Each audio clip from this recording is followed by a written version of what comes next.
স্টুডিওতে যুক্ত হচ্ছেন সহকর্মী ফারুক ভিয়া রবিন। যাচ্ছি তার কাছে।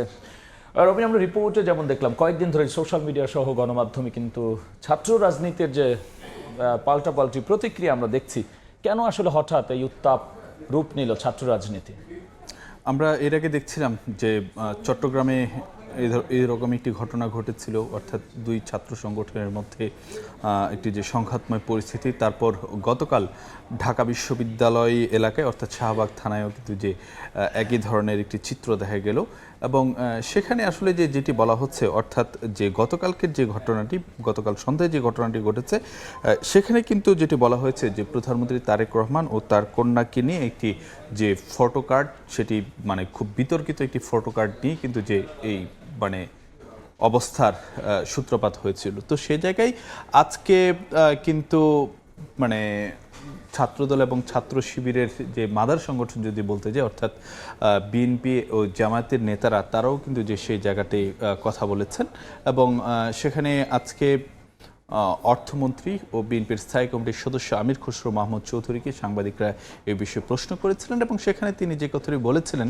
যে শিক্ষা প্রতিষ্ঠানে দলীয়করণের কোনো সুযোগ নেই এবং যদি কেউ অস্থিরতা করে বা বিশৃঙ্খলা করে সেক্ষেত্রে কোনো রকম ছাড় দেওয়া হবে না এবং আইনের বাইরে কারো যাওয়ার কোনো সুযোগ নেই।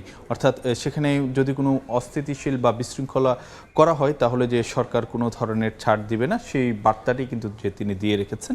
এবং অন্যদিকে আজকে কিন্তু যে জামায়াতের সেক্রেটারি জেনারেল মিয়া গোলাম পরোয়ার, তিনিও কিন্তু একটি কর্মসূচিতে অংশ নিয়েছেন এবং সেখানে তিনি বক্তব্যে যে কথাটি বলেছেন যে ছাত্র শিবিরের বিরুদ্ধে ছাত্রদলকে লেলিয়ে দেওয়া হচ্ছে, এমন একটি বক্তব্য তিনি রেখেছেন এবং সেখানে তিনি যে অভিযুক্ত করেছেন সেটা হলো যে সরকার একদিকে সংসদে গিয়ে ঐক্যের কথা বলছে, কিন্তু অন্যদিকে তারা তাদের যে ছাত্র সংগঠন তাদেরকে উস্কে দিচ্ছে। তো সেই জায়গাতে ছাত্র সংগঠনকে অর্থাৎ ছাত্র দলকে যেন সংযত করা হয় সে আহ্বান জানিয়েছেন।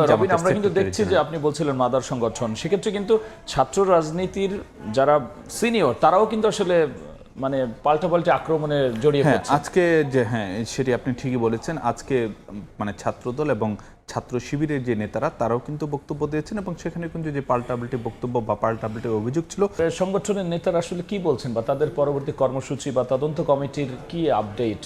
না, একটি তো ছাত্রদলের পক্ষ থেকে একটি তদন্ত কমিটি গঠন করা হয়েছে এবং অন্যদিকে বিশ্ববিদ্যালয়ের প্রশাসনও কিন্তু যে তারা যে কথাটি বলছে যে তারা পুরো বিষয়টি খতিয়ে দেখছে এবং আর আজকে কিন্তু যে পাল্টাপাল্টি বক্তব্যও কিন্তু দেওয়া হয়েছে, যেখানে পরস্পরের বিরুদ্ধে যে অভিযোগ আনা হয়েছে এবং সেখানে আজকে ছাত্রদল সভাপতি তিনি ছাত্র শিবিরের দিকে ইঙ্গিত করে যে কথাটি বলেছেন যে একটি সংগঠন অর্থাৎ ছাত্র শিবিরের কথা তিনি উল্লেখ করেছেন যে তারা গুপ্ত রাজনীতিতে লিপ্ত আছে। তো সে জায়গায় যেন গুপ্ত রাজনীতি পরিহার করা হয় সে আহ্বান তিনি জানিয়েছেন এবং যে কোনো ধরনের অপতথ্য বা প্রোপাগান্ডার বিরুদ্ধে যেন সতর্ক থাকা হয় সেই বিষয়ে কিন্তু যে তিনি তার বক্তব্যের মধ্যে রেখেছেন এবং অন্যদিকে তিনি বলেছেন যে ক্যাম্পাসে যেন কোনো ধরনের অস্থিতিশীলতা না হয়, ক্যাম্পাসকে স্থিতিশীল রাখার জন্য ছাত্রদলের পক্ষ থেকে সর্বোচ্চ ধৈর্য এবং সংযম দেখানো হচ্ছে।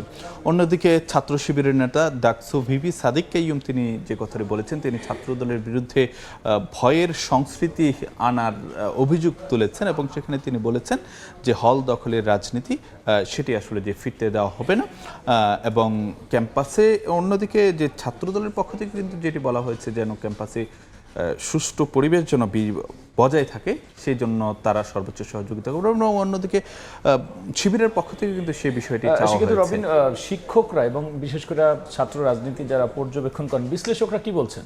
না, বিশ্লেষকরা যে কথাটি বলেছেন, যদি ক্যাম্পাসে স্থিতিশীলতা অর্থাৎ সুষ্ঠু শিক্ষার পরিবেশ যদি বজায় রাখতে হয় তাহলে ছাত্র সংগঠনগুলোকে তাদের সর্বোচ্চ দায়িত্বশীলতার পরিচয় দিতে হবে। অর্থাৎ ক্যাম্পাসে সংঘাত কিংবা হানাহানি, মারামারি এই ধরনের ঘটনাগুলো যদি ঘটে তাহলে স্বাভাবিকভাবে শিক্ষাঙ্গনে একটি নেতিবাচক প্রভাব পড়বে এবং যে পাঠ্যসূচিতে সে জায়গাতে যেন অভিভাবক সংগঠনগুলো দায়িত্বশীল একটি জায়গাতে তারা যেন ভূমিকা পালন করেন, তাদেরকে যেন নিয়ন্ত্রণে রাখেন ছাত্র সংগঠনগুলোকে, সে আহ্বানও কিন্তু যে বিশ্লেষকরা জানিয়েছে। রবিন, অসংখ্য ধন্যবাদ আলোচনায় যুক্ত হওয়ার জন্য। আপনাকে ধন্যবাদ রাব্বি।